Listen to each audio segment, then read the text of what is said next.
हे जरी नाही काल तरी दुसरा येईल, हे जरी नाही काल, हे जरी नाही काल तरी दुसरा येईल, हे जरी नाही काल, हे जरी नाही काल तरी दुसरा येईल, हे जरी नाही काल, हे जरी नाही काल तरी दुसरा येईल, हे जरी नाही काल. सरातीच्या वाटीला काळ बांधून येईल, सरातीच्या वाटीला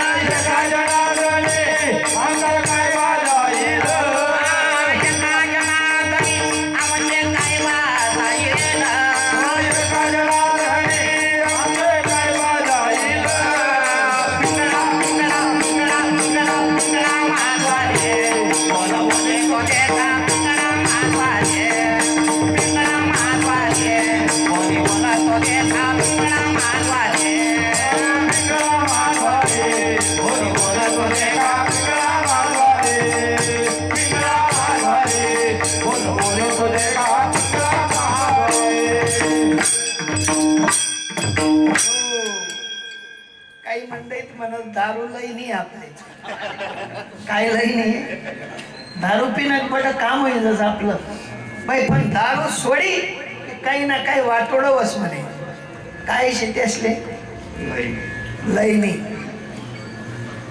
दारू लई नाही, जिने बनाई त्याने लई नाही हो, त्यानं बी उलगाईत जास्ती आणि येस लई नाही म्हणतात. हे जरी नाही झालं किंवा हे जरी नाही केलं तरी दुसरं येईल म्हणे, पेयल होतो आणि कुत्रा भुकायला लागणार, कुत्रा भुकामुळे रेल्वे समजली म्हणे, मला रेल्वे इरायने म्हणून या भुकरा येणार, वाची गौस आलं कवय वाचना, दारू पेल होतो म्हणून वाचलो म्हणे, नाही ते वाचतो ते दारूने वाचडत कुत्राच नाही. पण भ्रांतीमूलक जीवन आहे हो, भ्रांतीमूलक जीवन जगून फायदा होणार नाही. बारकाईने विचार करा, मारू आबान ते दारू बिरू पेत का नाही ना, कवयच नाही ना, पाहुणा पै येत भाई नाही ना, आनंद आहे. जय हो विठ्ठला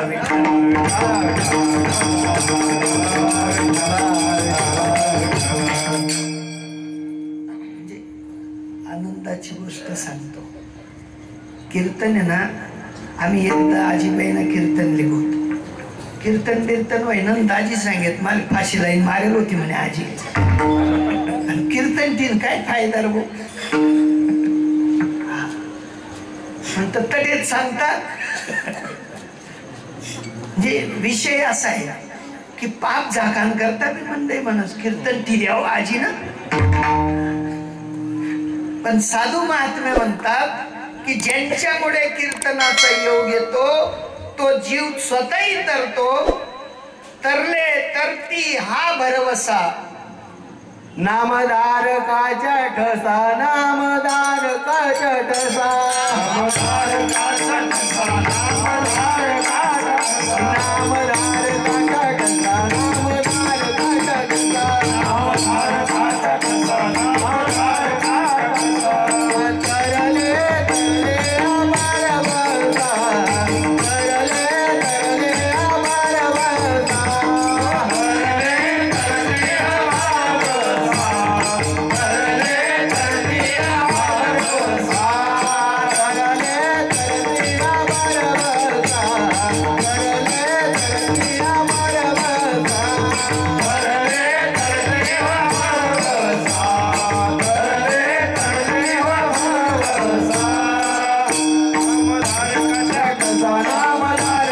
ठसा, नामदार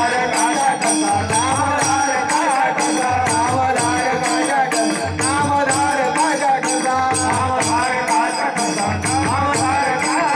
नामदार काच्या ठसा, करले करले अमर वरदा, करले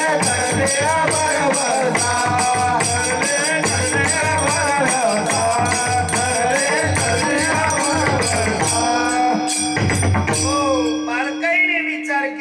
साधू संत त्याच ठिकाणी जाऊन पोचतात की ज्या ठिकाणी अंतकरणाची सात्विकता असेल, अंतकरणामध्ये भगवान परमात्म्यांच्या भक्तीबद्दलचं प्रेम असेल, अन्यथा नाही. कारण कीर्तन घडवून आणणं सुद्धा तेवढ्याच उच्च कोटीचं एक ब्रीद आहे. आणि त्या ब्रीदात तुम्ही आपण बसणं किंवा त्या ब्रीदाच्या प्रित्यर्थ तुम्ही आपण येऊन बसणं हा सुद्धा महायोग आहे. नाही ते पोरेसले पाचवून देत तसं कितला दिन ना नाही हो काय करतं धाव पैसे नाही हो काय करतं सांग ना, जीव उसनेच सांगेल होतं. तशाने घडणार नाही. साधू संत म्हणतात की बाबा या मनुष्य देहात आलात ना तर कुठेतरी या ब्रीदाचं सूत्र सोडून जा, या भक्ती मार्गाचा रस्ता दाखवून जा. आणि ज्या दिवशी जीव या देहाचा त्याग करतो त्या दिवशी त्या जीवाची संकल्पना असते की माझा शेवट गोड व्हावा, मला मात्र कुठेतरी आनंदाची लागणी तयार व्हावी, भक्तीचं स्तोम माझ्या अंतकरणामध्ये सूक्ष्म देहामध्ये मुरावं. तेवढ्यासाठी त्यांच्याच कृपेने हा पराक्रम घडतो, अन्यथा घडू शकत नाही. विठ्ठल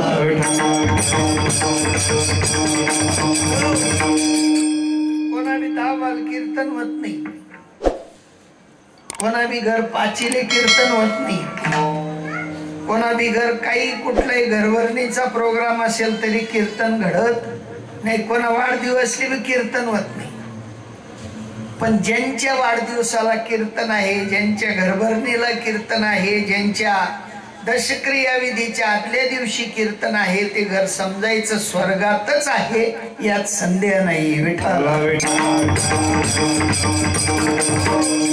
म्हणतात महाराज आमने ते झोपडे मग पत्रा बी फाटेल, पत्रा फाटेल उद्या तरी ते स्वर्गापेक्षा कमी नाही. कारण ज्या ठिकाणी साधू संतांचं वास्तव्याला मात्र तास दोन तास त्या साधूंचा वास्तव्याचा विचार घडतो, त्या ठिकाणी ते स्वर्गापेक्षाही पुढच्या पायरीचं घर राहतं. आणि म्हणून साधू संतांच्या या कक्षेत येऊन बसणं किंवा साधू संतांच्या या आखाड्यात येऊन बसणं हे सुद्धा तेवढं सोपं नाही. असो बारकाईने विचार करा. ज्ञानोबाराय म्हणतात की बाबांनो तुम्ही आलात ना तर देवाला सोडून इथपर्यंत आलेले नाही, देवाला सोबत आणलेले किंवा देव सोबत आहे म्हणून तुम्ही इथपर्यंत आलेले आहेत. आज सांगा बरं तुम्ही देव घर ठिसनाठी येईल बुवा, देवाराम असला देव ठियेल होती, पण हृदय मासला देव लईसन येलेत का ठिसन येलेत?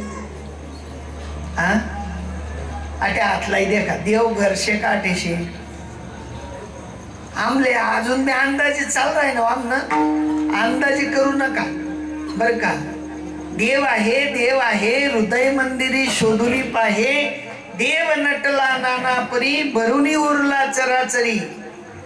हे साधूंचं ब्रीद आहे आणि त्या साधूंच्या ब्रीदाचा विचार ज्ञानोबरायांच्या अंतकरणात निवृत्ती दादांनी ठसवून दिला. आणि ठसवल्यानंतर ज्ञानोबरायांनी सांगितलं की बाबांनो मी माझ्या सद्गुरूंच्या मार्फत जी वस्तू शिकलो, ज्या वस्तूचा अंगीकार केला, ज्या वस्तूचा अनुभव घेतला, जी वस्तू मी प्रत्यक्ष माझ्या हृदयात समजून घेतली, त्याच वस्तूचा विचार मांडण्यासाठी मी या भूतलावर आलो. अभंगाचं प्रथम शारंग